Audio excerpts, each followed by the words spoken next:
So now, speaking of team, I'd love to introduce our trainers today. We have Jessica Rivera, our Vice President of Human Resources, and Keisha Hansen, our Learning and Development Director, who will both be leading us through today's content. We also have Natalie and Melody, our Business Development team, who will be supporting us. So you are in wonderful hands, and I'm going to hand it over to Jessica.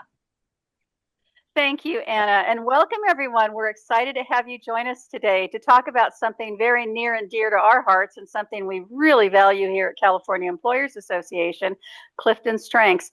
Who are we at California Employers Association? For those of you who may not know, we are a human resources, services, and solutions organization, and we have been in business since 1937, believe it or not. And we do provide employers that peace of mind. So if you have a human resources question, we're able to provide you those solutions and give you recommendations. We also do a tremendous amount of training and coaching along with our compliance work that we do for employers throughout the state of California. We take thousands of calls a month from employers, and really happy that you are with us today. And one of the things that is so important is when we talk about CliftonStrengths today and we talk about the value of it and just giving you an idea what it can do for you, is we do walk the talk at California Employers Association. We have been doing this since as long as I've been with California Employers Association, and even before that. And we do practice making sure that our employees are able to play to their strengths. We know what their talents are. We know where they do their best work.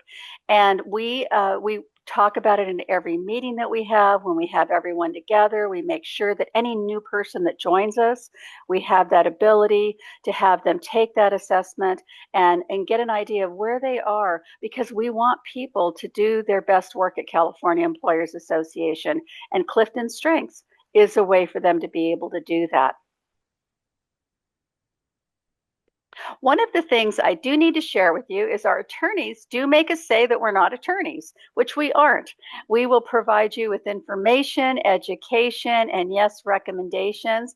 Yet at times, if you call us, if you happen to be a member and you have an issue, and if it's getting into that space where you probably need legal guidance, we will let you know. And so we do provide a tremendous amount of information for you, but we are not attorneys. So I want to kick us off with a poll. We have quite a few folks here with us today, which we're really excited about.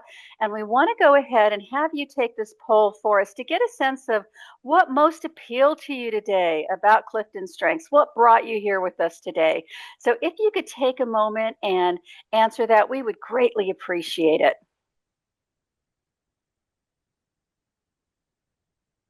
It's a big group. It is. So it'll take just a few moments. We want to give everybody a chance to do that.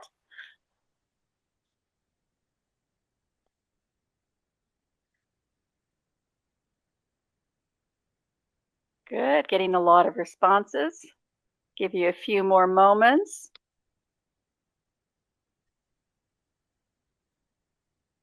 Love the participation. Thank you. And if you have any questions or any thoughts as we go through this, feel free to put them in the chat as we're going through our discussion today. We value your thoughts and questions.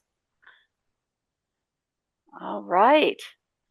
Okay, so let's take a look what brought us here today. People want to learn more about their own strengths. They want to learn more about, gosh, how am I wired? How does that show up? How do I even talk about it? You know, sometimes we kind of know what we're good at, but how do I talk about it? How do I discuss it? So we had about 23% of the folks, about a quarter, that want to learn more about their own strengths. We also had another quarter of folks who said, I want to help my team grow and improve collaboration.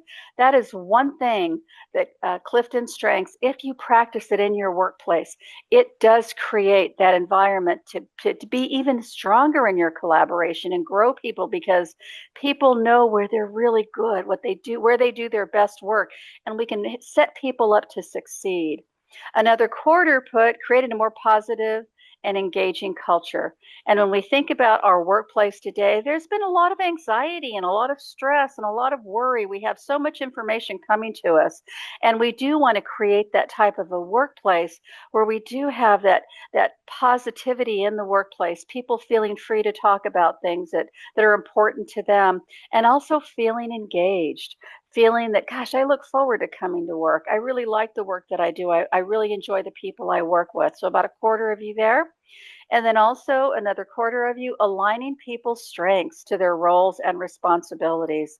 Oh my gosh, so important. When I think about some of the roles, and many of you have probably also had some roles where you're just, it's not quite that right fit.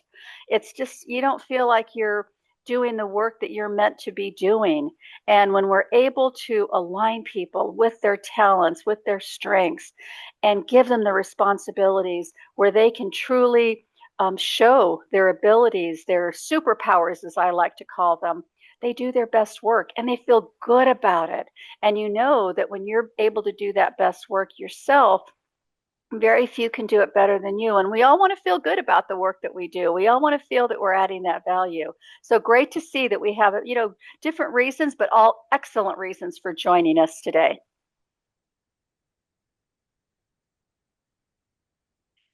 All right. So something to consider. John Clifton, who is the son of the gentleman who started CliftonStrengths years and years ago, Jim Clifton, he has this saying here that is really true, and we've heard this in one form or another over our lifetime, our careers. What all great leaders have in common is that they did not strive to be someone who they aren't or are not. What they are striving to be is the greatest version of themselves. We all want to be our best selves. We want to do our best work. We want to feel that we're doing the work that we're meant to be doing. And when we think about CliftonStrengths, we want to think about it as not a personality test. It's how we're wired. It's about how we think, how we make decisions, and sometimes how quickly we make decisions, and also how we engage with each other, how we interact with each other. And when we talk about the various talents today, you'll see that there's no wrong or right. We're all just wired differently in how we approach work, how we work. And the one thing that I really appreciate about it, it just helps me to know myself better and to be able to talk about how I do work. And when I know if I'm working with, for example, Keisha, who is my colleague, we've worked together for years, we understand each other very well. And you'll see our talents up here. But I also know that when I'm working, for example, with Keisha, there's certain things that I'm aware of because of her talents, because of her strengths. And it helps me to adapt to what she needs from me and vice versa. So it really measures how you feel. It helps you talk about it. And it really quantifies what's inside of you and what drives you in your best work. Absolutely. So we did say this was going to be interactive, didn't we? So we have a question for you since we are talking about possibly discovering your strengths, rediscovering your strengths, and those of your teams. We'd like to know currently how many of you feel like you use your strengths every day at work. Feel free to put it in the chat. You can either say, yes, I do, no, I don't, yes, no, I don't know. Um, we are so rushed in this workforce that sometimes we don't even pause to think about, are we doing our best work? Are we playing to our strengths? So I'd love to hear from you. Do you already know? Are you conscious of it? Oh, a lot of yeses. Awesome. Yeah, sometimes I'm with you. Sometimes I'm in the zone. I know that I'm working to my best strengths. Sometimes I'm not. I really do feel, partly because we train and coach on CliftonStrengths, but I really do think most of my job, I really do work to my strengths, but I do know the feeling of when I'm not. Previous to working at CEA, I've had a job where I really wasn't playing to my strengths. I wasn't doing my best work every day. And not only does it affect your performance and how you interact and how you're engaged at work, but it affects your well-being. It affects, your outside of work. So I ask you all that said no, or maybe sometimes, how does that impact you? When you're not playing to your strengths, when you're not feeling like you're in the zone or you're not using your natural talents and strengths, what's the impact? What has it been for you? For me, I was miserable. Plain and simple. I was miserable and I didn't know how to get out of it.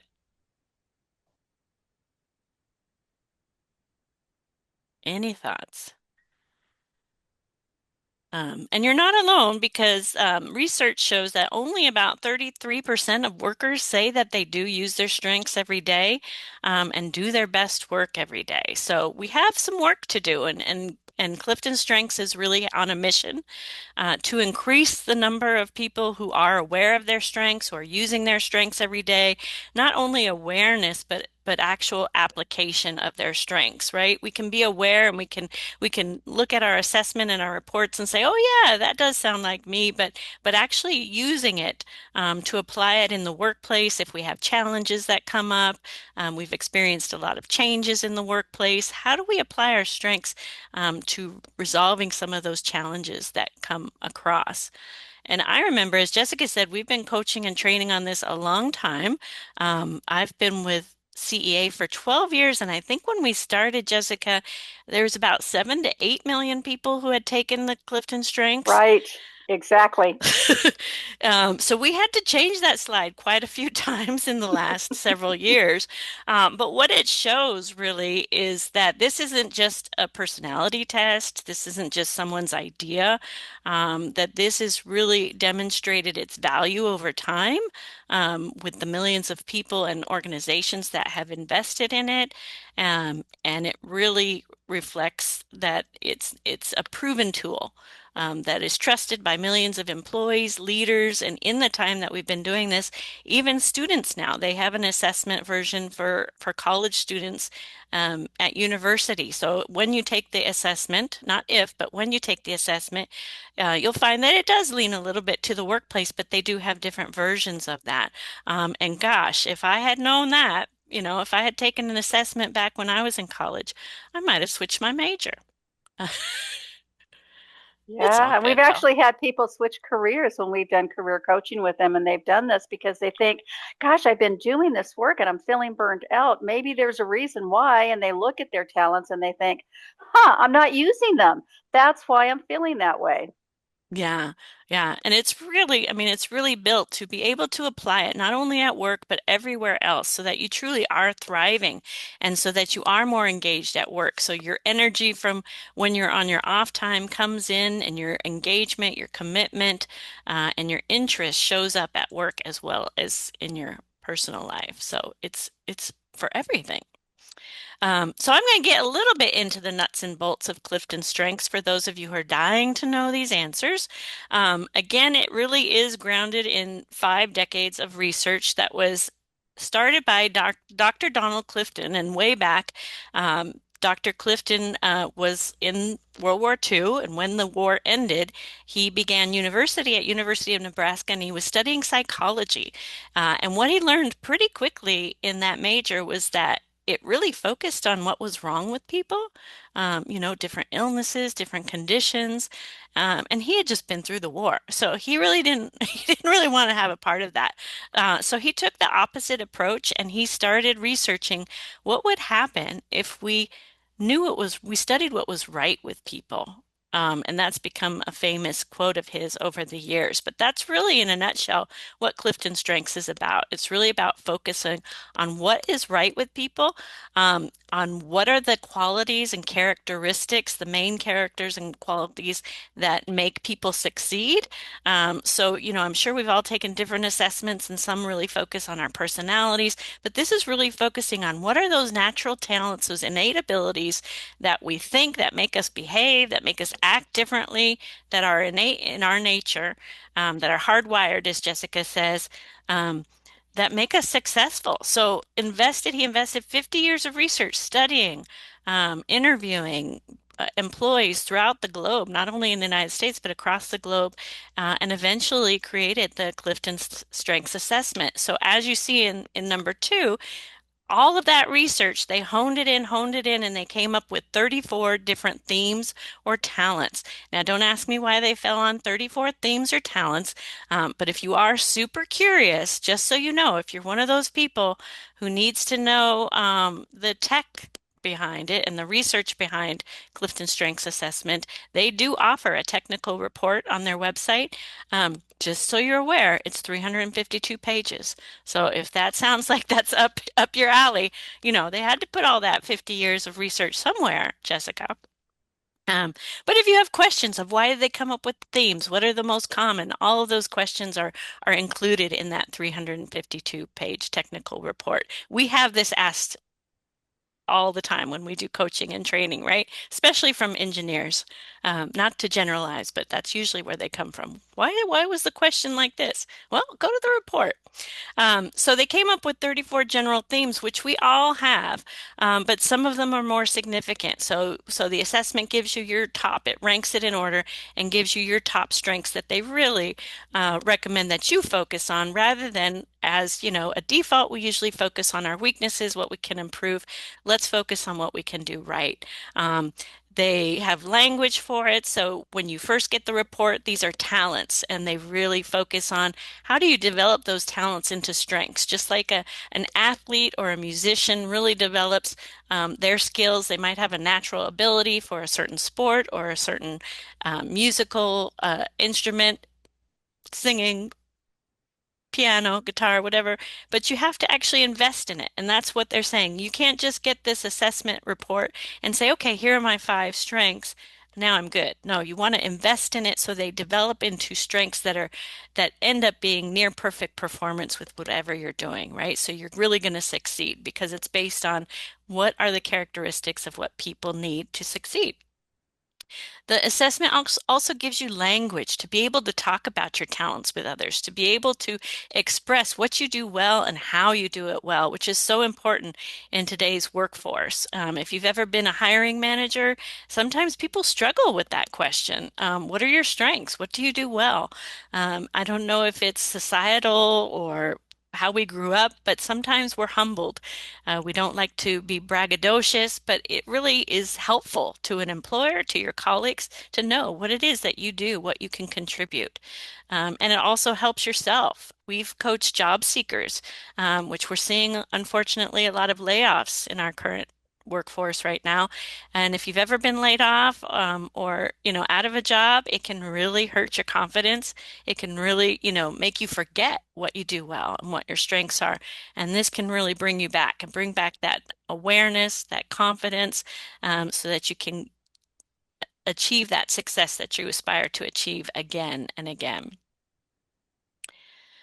One thing when we do kind of forget or just get so busy with life about our strengths is that sometimes we assume they're not strengths. And these are just a few examples of our talents, our natural talents.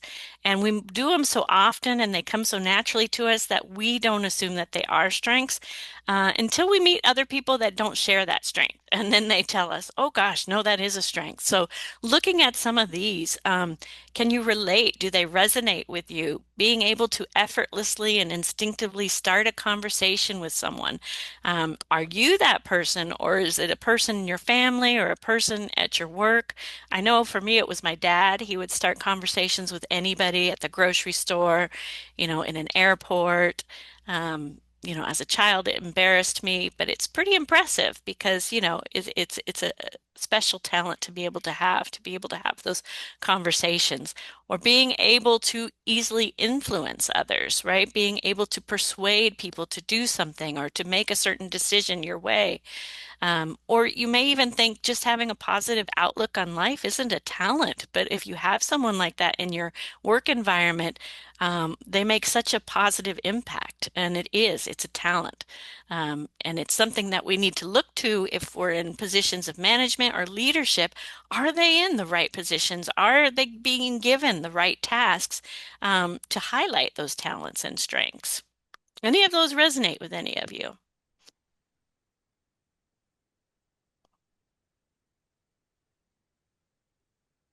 Good. Excellent.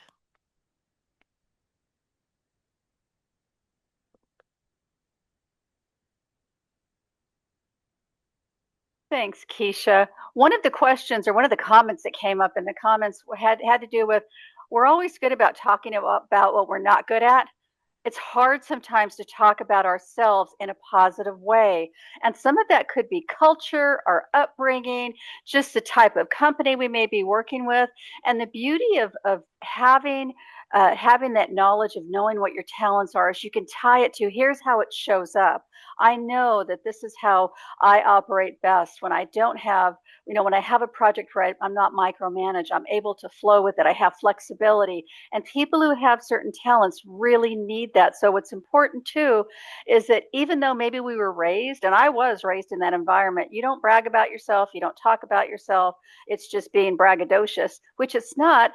We learn how to be able to talk about it in a way that we've earned that right to talk about it, because we have examples to share when we really know that we've done great work. Which brings me to this question for you. When was the last time you felt that you were really in the zone and work just, whoo, the day flew by, work was flowing, it was going all right, in the right direction?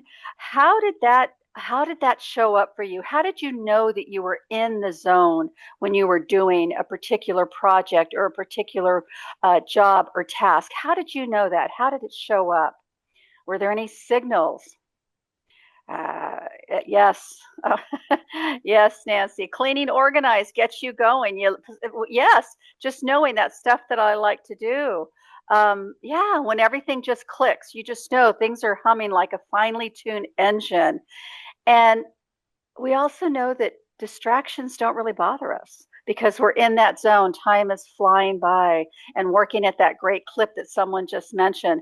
The other thing people tell us all the time is, I look up, it's 5 o'clock. I don't even know where the day went, but I feel really good about the work that I did. And we want people to feel that way. Maybe not 100% of the time. We all have those things that we do, but definitely most of your day should be playing to your talents and your strengths. So you're in that zone and you feel good about the work that you do. Some good comments there. Excellent comments. When you're supporting people or people approach you, they just know you're feeling good, you're in that great place, and getting those tasks completed. As an achiever, you'll see on mine, my number one is achiever. I like to check off tasks. That's just one of the things that's about achievers. And a lot of us are achievers. We haven't gotten to the place that we've arrived at in our careers without being achievers.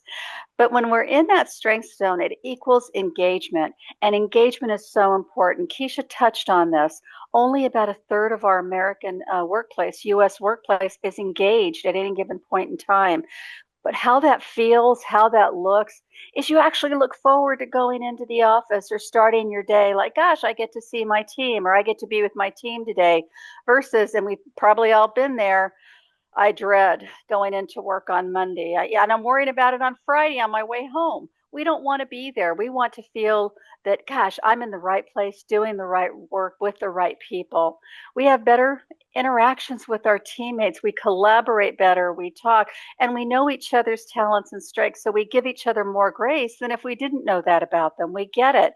So if I say something and someone's not quite there with me yet because of the way I'm wired, I know I have to give them a little bit more time to process it without getting defensive, without getting annoyed. We just have better interactions. How we treat each other, how we treat our customers, that shows up in a much better way also. We talk about our company. It's a great place to work. We're transparent. We're collaborative. Having been in this work now with CEA and working with a great team of folks at CEA, we do talk about our company that way because we feel that there is that true transparency, that there's no hidden agendas, that we don't feel that, we're blaming somebody or just looking at their weaknesses. We're setting people up for success to do their best work. We also get a lot done. And we have that innovation that works really well for us too. We're a small but mighty company, but that innovation goes a long way when you are working with people who know their talents and know their strengths. When I talk about engagement, it is how we feel. Are we loyal? Are we dedicated? Are we willing to go do that above and beyond? We all want to be that employee and want employees like that with us. And when we are able to use our strengths, we are six times more likely to be engaged in our job. Wow, that's pretty significant when we think about that. I know when I do this training, you can probably tell that I get excited about it because I believe in it. I believe in this work. I believe in these assessments. I believe they can make a difference in our quality of work life and our quality of life in general. Also, 3 times more likely to have that excellent quality of life when we're able to use our strengths. Think about your personal life for just a moment. There's probably people who come to you um, for certain things because they kind of recognize what that talent is. Maybe they can't identify it, or maybe it's not articulated in a way that, okay, you talk about it, but they know that I'm coming to you because you're going to get it done. You're a get her done person. And that ties into some things that Keisha will talk about in just a few moments. But if there's anyone who doesn't want to have an excellent quality of life, just let us know now. But I think we all do. I know I do.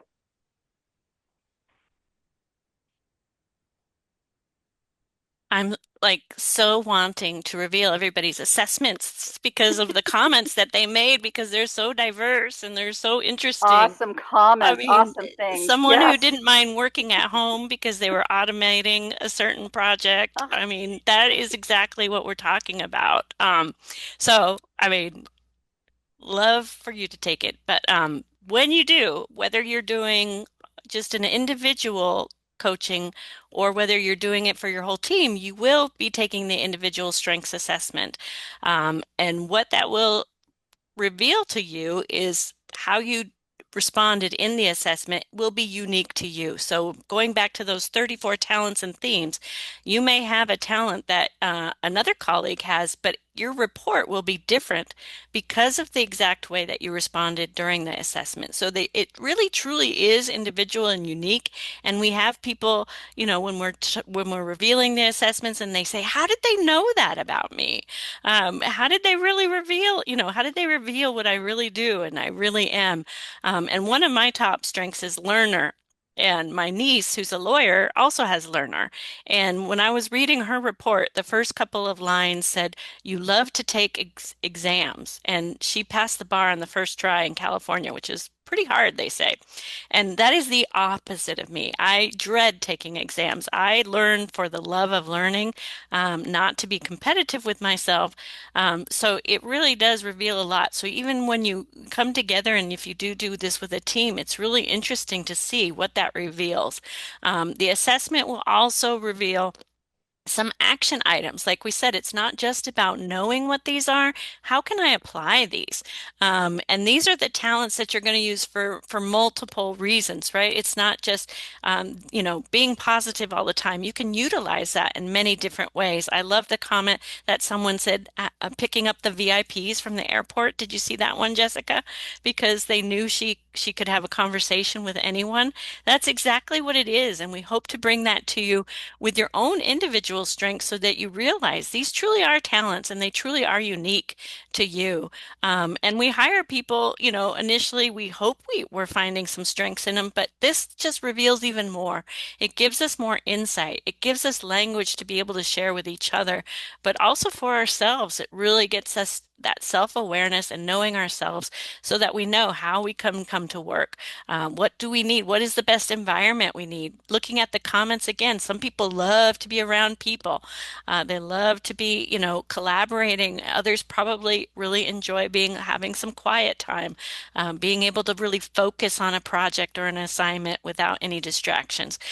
So we want all of that diversity and variety, and we want as leaders and managers to know how to be able to support that, right? So it gives you a lot of insight as an individual, but once you share it with your teams, with your supervisor and managers and one-on-ones, it really can help you with your professional development, with your leadership development in terms of future leaders, being able to see that potential. Sounds like a lot of you know yourselves pretty well, but if someone asked you today to describe your greatest strengths in two sentences, do you think you could do it confidently? Yes, again, yes or no, or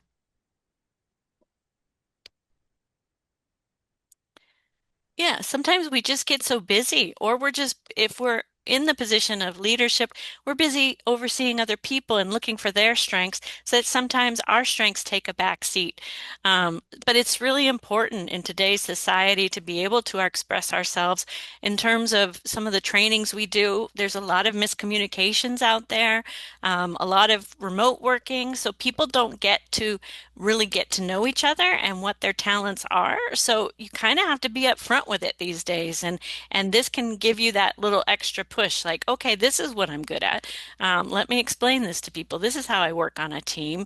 I'd say with my top two that I really resonate with the most, one of them is empathy. And since we do a lot of trainings and I interact with a lot of people, especially when I'm on site, I'm able to really pick up on a room, the reading of a room, the mood, when to pick it up, maybe when to slow it down, when to pause, or to shift, to be adaptable to the people that I'm working with or talking with, if something seems, amiss. So that's something that I really, pull into a lot is my empathy at work. Also with learner, I'm just someone even mentioned in the chat they are too. I can just learn, just for the love of learning. And we train on many different topics at CEA, so I get a lot of opportunity to do research, and I can research, until the, sun sets. But sometimes you have to put a stop to it. And so Jessica can help me with that. She kind of reins me in sometimes. I think you've done enough research, Keisha. But it's truly a strength because I ask questions. I'm curious about how things work, how things are going to work. And again, we use that to complement each other's skills. So when she needs to rein me in, she does. When I need to rein her in, but we do it in a very respectful manner, and really appreciate. Like someone said, when they get a pat on the back, that really makes them work in the flow. Yeah, recognition for those strengths is really important as well. All right, we're going to put another poll up here, and we're going to give you a little peek into what the 34 strengths are and have you look at these as they come up. Should be coming up, maybe not. There we go. Can you see it on the screen? Yes, we can see it. Okay, so all of these are descriptions from one of the 34 talents. So when you do take the assessment, this may show up. It may be just in your top, or it may be a little bit lower, but it's something that's resonating with you right now. So you only have one option. So I think from the comments, I already know that number one, I take great satisfaction in being busy and productive is showing up for a lot of you, which is the achiever, Mm-hmm. which Jessica has, and used to be one of the most common that people have. And again, that could be from just our society, wanting to get things done, wanting to achieve. Um, but it can also be the way we grew up. It's that natural innate talent. We get satisfaction out of it. If you have achiever, it gives you energy, right, to cross things off your list.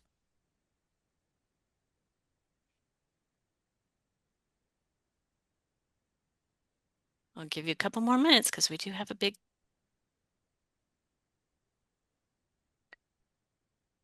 Looks Yeah. good. Looks good. Yeah.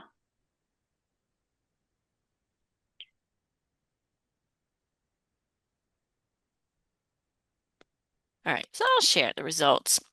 Yeah. If you weren't sure, that's okay. You'll get a chance when you take the assessment. But as I mentioned, number one was Achiever for Clifton Strengths. People, again, with Achiever take great satisfaction being busy and productive. They get things done. They like to check things off their to-do list. It brings them energy. They have a lot of stamina. I think, Jessica, you reflect on yourself sometimes being the Energizer Bunny, right? It keeps you going. Oh yeah. Oh yeah. And I like to be productive. I like to check off lists, know that I got something done today. That's Yeah. important to me. The next one, number two, and only 7%, but you are influential. You have woo, which is winning others over. So you love meeting new people, winning them over, talking about what their interests are, being a part of networking, socializing, making those connections. If that's the one you chose, then you're very influential. Whether you're a leader or not, you have influence over others. It could be just your team, your colleagues, your family, your friends. But you love, you're that one that starts those conversations really easily with people, makes people feel at ease, and really is truly interested in people. And then the next one, I'm good at figuring things out, what is wrong, and resolving it, 40% of you. And that falls into the restorative for Clifton Strengths. So you are really adept at dealing with problems, good at figuring them out, really, plunge in and want to find out what's wrong and resolve it. And a lot of what we hear when people have restorative over the years is when they were children, they like to take things apart, whether it was toys or equipment or appliances, or they saw their parent doing it and then they in their workshop and they started doing it, and then it evolves into the workplace. Solve problem solving, right? Just a different type of appliance or a different type of challenge, but it really gives you energy to do that. The next one, I love to ask questions and work with numbers to get at the facts. That was about 4% of you. That's analytical. You spot those patterns and issues that others miss. You're generating alternative paths forward and choose the most effective one. Um, and really reflecting on how things can be better, right? And so important. And the last one, I'm a self-starter and quickly take action. This one, I think, do you also have activator, Jessica? I do, Keisha. And someone mentioned on the chat too that they didn't like necessarily all of these, which is okay. These are just a sampling. Yeah, Yours will show up on an assessment, we guarantee you. yeah. These are just giving you a tease, Yep. just giving you a tease. Yes. Yes. There's a whole lot more, right? Yes. But activator are, again, those people that make things happen. Um, they get the results. They don't necessarily want to sit around thinking about things all the time. So it's good to have that balance, right? And showing just, again, these are the ones that we questioned in the poll. You have achiever and a couple of other ones. Relator is now trumping achiever. We get a lot of relators. So they're people who really enjoy close relationships. Don't necessarily have to have a lot of friends, but the friends that they have, they really invest in. And when it comes to work, when they find people that they really quick click with at work, they really enjoy working with those friends to reach a goal. They have a common interest. So it's really important, and it's really being prominent when we do teams. That a lot of people on different organizations have relator. We talked about learner with me, but again, it's people who have a great desire to learn and want to continuously improve. And just to kind of share, um, thinking of this, and you can think uh, outside of these because we didn't list all 34 themes, but if you put this in a work scenario, and let's say you were working on a team that had a project and the deadline was missed, what instinct would kick in for you?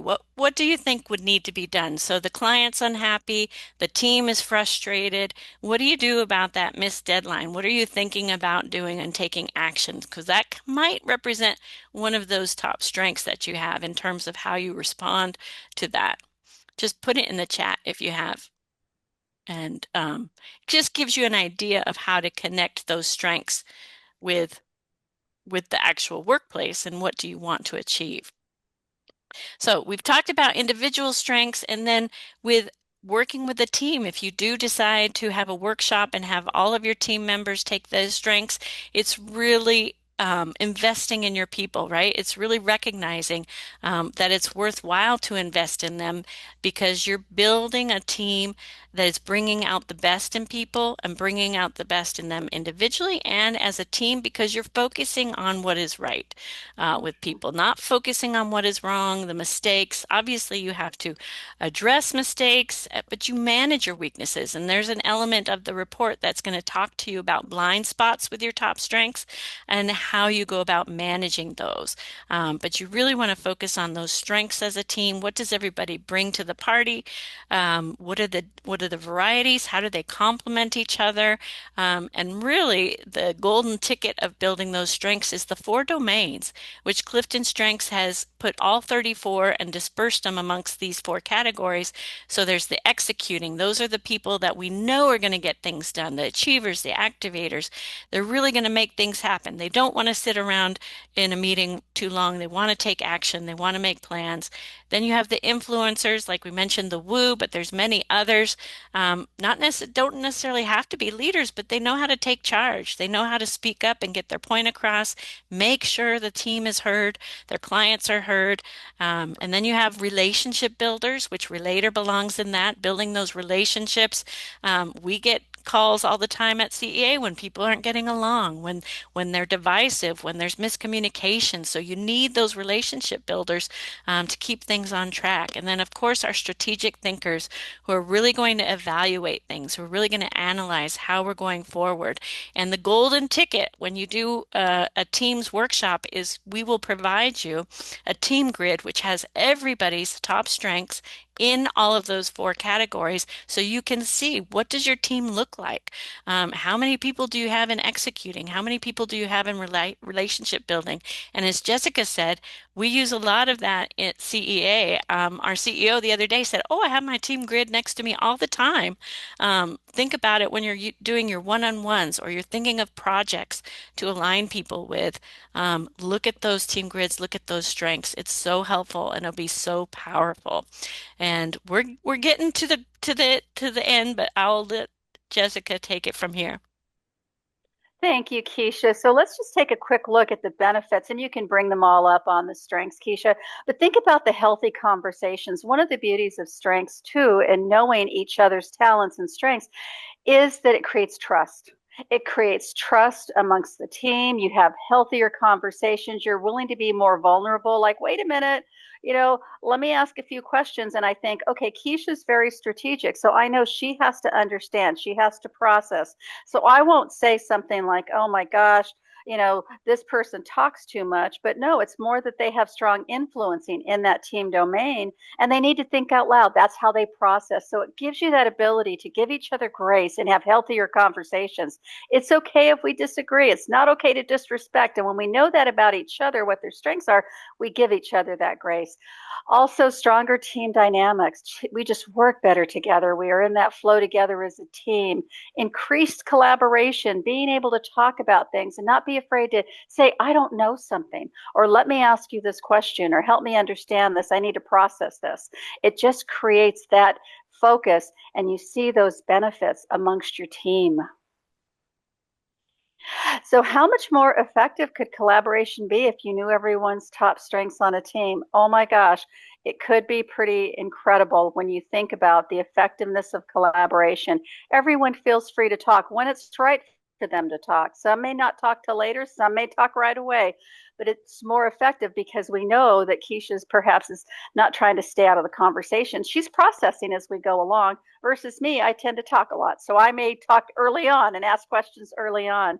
And when we think about the fact that we only use about 20% of our people's potential, imagine how much more we would use if we could increase that collaboration. So are you ready? Are you ready to learn to take that step and learn about your own talents? And someone mentioned it sounds like the 6 thinking hats strategy, and we're very familiar with that, which is a really great way to make decisions. But this allows you to approach, CliftonStrengths allows you to approach, how do I make decisions? Maybe I am that devil's advocate. Maybe I am that other person. But yes, that's something we really enjoy doing too. We love the 6 thinking hats for decision making. So some options. We have a special going on just for you who are joining us today. If you would like to take advantage of the training options, we have a 20% discount for anyone through January 31st to connect with our business development directors. They can work with you, contact us. You'll receive a survey after this that Anna will touch on, but we are offering this through January 31st. And I assure you that you will learn so much more about yourself, about your team, and each other as you go through this process. So let's see, go to the next one. And this gives you just a highlight of our membership options. And now you'll have this in your handouts. I'm going to bring Anna back on to touch on the survey and take us home. Thank you so much, everyone. On behalf of all of us, thank you for joining us.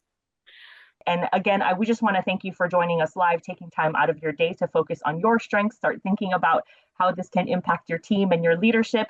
And I just want to thank again Keisha and Jessica for leading us today. Thank you for Melody and Natalie for supporting us in the chat, as well as most of all, thank you all for joining us and staying so engaged. And we cannot wait to work with you in some way or another to continue to do this great work. So look for an email from me by end of day, and we look forward to talking with you all soon. Cheers, everyone.